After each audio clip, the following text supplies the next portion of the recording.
کہ اس کو سمجھا دوں۔ حضرت موسیٰ علیہ السلام حضرت خضر علیہ السلام کے پاس گئے۔ حضرت موسیٰ علیہ السلام کے پاس شریعت کا علم تھا اور حضرت خضر علیہ السلام کے پاس کائنات کا علم تھا، تکوینیات کا علم تھا۔ دونوں علموں کا فرق بھی سمجھ لیں۔ شریعت کا علم یہ ہوتا ہے کہ یہ چیز جائز ہے، یہ ناجائز ہے، یہ حلال ہے، یہ حرام ہے، یہ فرض ہے، یہ واجب ہے، یہ سنت ہے، یہ مستحب ہے، اس کو کہتے ہیں شریعت۔ اور تکوینی علم کس کو کہتے ہیں کائنات کا؟ وہ کہتے ہیں سورج کا نظام کیا ہے، چاند کا نظام کیا ہے، ستاروں کا کیا نظام ہے، بارشیں کب آتی ہیں، طوفان، ہوائیں، آندیاں، سیلاب، زلزلے، زمین، آسمان، فضا، ان میں جو اللہ نے چیزیں رکھی ہیں اور اس کی جو حکمتیں ہیں، ان کا علم اگر کسی کو حاصل ہو جائے تو اس کو شریعت کا علم نہیں کہتے، اس کو تکوینی علم کہتے ہیں، کائنات کا علم کہتے ہیں۔ حضرت موسیٰ علیہ السلام کے پاس شریعت کا علم تھا اور حضرت خضر علیہ السلام کے پاس تکوینیات کا علم تھا۔ حضرت موسیٰ علیہ السلام گئے حضرت خضر علیہ السلام کے پاس وہ علم لینے کے لیے اللہ کے حکم پر جو حضرت خضر کے پاس تھا، حضرت موسیٰ علیہ السلام کے پاس نہیں۔ تو خضر علیہ السلام نے شرط لگا دی کہ میں تمہیں اپنے پاس تب رکھوں گا اور اپنے پاس جو علم ہے وہ تمہیں تب دوں گا جب تم میرے ہر کام پر چپ رہو گے، بولو گے نہیں۔ اگر یہ شرط قبول ہے تو میرے ساتھ رہو اور چلو، اور اگر یہ شرط قبول نہیں تو میں۔ حضرت موسیٰ علیہ السلام گئے اس مقصد کے لیے، تو کہا مجھے قبول ہے۔ اب خضر علیہ السلام اور موسیٰ علیہ السلام جا رہے ہیں۔ ایک کشتی والوں سے کہا کہ بھی ہمیں سوار کر لو۔ انہوں نے دونوں کو دیکھ کر کہا دل میں احترام، آئیے، بغیر کرائے کے سوار کر لیا۔ بیٹھتے ہی حضرت خضر علیہ السلام نے اس کشتی کو توڑ دیا، اس کا ایک تختہ نکال دیا۔ اب موسیٰ علیہ السلام جلالی پیغمبر تھے، چپ نہیں رہ سکے۔ یہ آپ نے کیا کیا؟ انہوں نے ہم سے کرایہ نہیں مانگا، ہمیں مفت میں بٹھا لیا، آپ نے بجائے ان کا شکریہ ادا کرنے کے ان کا نقصان کر دیا، ان کی کشتی توڑ دی۔ خضر علیہ السلام نے کہا آپ نے مجھ سے وعدہ کیا تھا کہ آپ چپ رہیں گے اور یہ شرط قبول کی تھی، آپ تو بول پڑے۔ تو موسیٰ علیہ السلام نے کہا اب نہیں بولوں گا، پہلی دفعہ معاف کر، درگزر کر۔ آگے گئے، بچے کھیل رہے، ایک بچے کو پکڑا، خضر علیہ السلام نے قتل کر دیا۔ اب یہ پہلے سے بڑا جرم تھا بظاہر۔ موسیٰ علیہ السلام بول پڑے یہ کیا کیا آپ نے؟ ایک بے گناہ بچے کو آپ نے مار دیا۔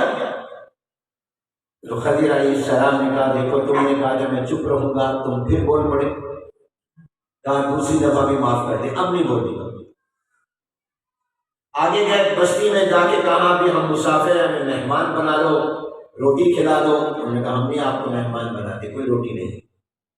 تو ایک اس بستی کے مکان کی دیوار گرنے لگی تھی، حضرت خضر نے صرف ہاتھ ہی لگایا اور ہاتھ لگا کر اس دیوار کو سیدھا کر دیا، گرنے سے بچا دیا۔ تو پھر موسیٰ علیہ السلام بول پڑے انہوں نے روٹی نہیں دی، آپ نے مفت میں ان کی دیوار ٹھیک کر دی۔ تو خضر علیہ السلام نے کہا کہ اب آپ کے میرے راستے جدا ہیں، اب میں اور آپ اکٹھے نہیں سکتے، 3 دفعہ ہو گیا۔ اب سوال یہ ہے کہ حضرت موسیٰ علیہ السلام کیوں بولے؟ حالانکہ موسیٰ علیہ السلام نے یہ قبول کیا تھا کہ میں چپ رہوں گا، کیوں؟ اس وقت شریعت والے نبی حضرت موسیٰ علیہ السلام تھے۔ اگر حضرت موسیٰ علیہ السلام چپ رہ جاتے اور نہ روکتے اور ٹوکتے تو پھر کسی کی بھی کشتی محفوظ نہ رہتی۔ خضر علیہ السلام کا معاملہ تو اللہ کے ساتھ تھا، ہر ایک کشتی خطرے میں آ جاتی، لوگوں کے مال خطرے میں آتے، لوگ کہتے دیکھو خضر نے بھی تو کشتی توڑی تھی، ہم بھی لوگوں کی کشتیاں توڑ دیں گے، نقصان کریں گے، مالی نقصان کریں گے۔ تو موسیٰ علیہ السلام کی شریعت میں یہ جائز نہیں تھا، اس لیے وہ اس کو دیکھ کر چپ نہیں رہے، فوراً کہا یہ آپ نے غلط کیا، کہ آپ کو نہیں کرنا چاہیے تھا۔ بچے کا قتل جائز نہیں تھا حضرت موسیٰ علیہ السلام کی شریعت میں۔ اگر موسیٰ علیہ السلام چپ رہ جاتے تو پھر بچوں کی زندگیاں غیر محفوظ ہو جاتی، اور ان کی شریعت میں یہ جائز نہیں تھا، اس لیے موسیٰ علیہ السلام بولے کہ آپ نے یا آپ کو ختم نہیں کرنا چاہیے. تو یہ تمام حضرت خضر علیہ السلام نے آگے کہا وما فعلتہ عن امری، یہ قرآن کے 15ویں پارے میں اور 16ویں پارے میں یہ سارا واقعہ بیان ہوا ہے. خضر علیہ السلام نے کہا میں نے اپنے آپ نہیں کیا، میں نے اپنے اللہ کے حکم پر کیا، میں نے اپنے اللہ کے کہنے پر کیا ہے. اور اللہ کی مخلوق ہے، اللہ جیسے کہ وجہ بھی بتا دی. کشتی اس لیے تھی کہ جو کشتی ہوتی تھی یہ اگلی طرف جہاں جا کر یہ کشتیاں رکتی ہیں آگے لے کر جاتی ہیں دوسری پار، وہاں پر ایک ظالم آدمی ہے جو صحیح کشتی اس پر قبضہ کر لیتا ہے، چھین لیتا ہے. میں نے اس کے اندر عیب پیدا کر دیا تاکہ ان کی کشتی باقی رہے. ان کا یہی آمدنی کا ذریعہ تھا اور کوئی ذریعہ نہیں تھا. بچے کے ماں باپ کو کافر کا بنا دینا تھا. بچے کی ماں باپ کے دل میں محبت بہت تھی. خطرہ یہ تھا کہ کل کو جا کر یہ ماں باپ کو اللہ سے دور نہ کر دے. تو اب حضرت موسیٰ علیہ السلام جو بولے اس سے یہ اصول معلوم ہوا کہ اللہ کا نبی اور پیغمبر کوئی ایسی بات جو اس کی شریعت کے اندر جائز نہ ہو اس کو دیکھ کر چپ نہیں رہ سکتا.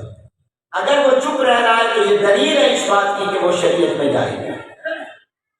اس لیے حدیث حضور علیہ السلام کے ارشادات کو کہتے ہیں، حضور علیہ السلام کے عمل مبارک کو کہتے ہیں.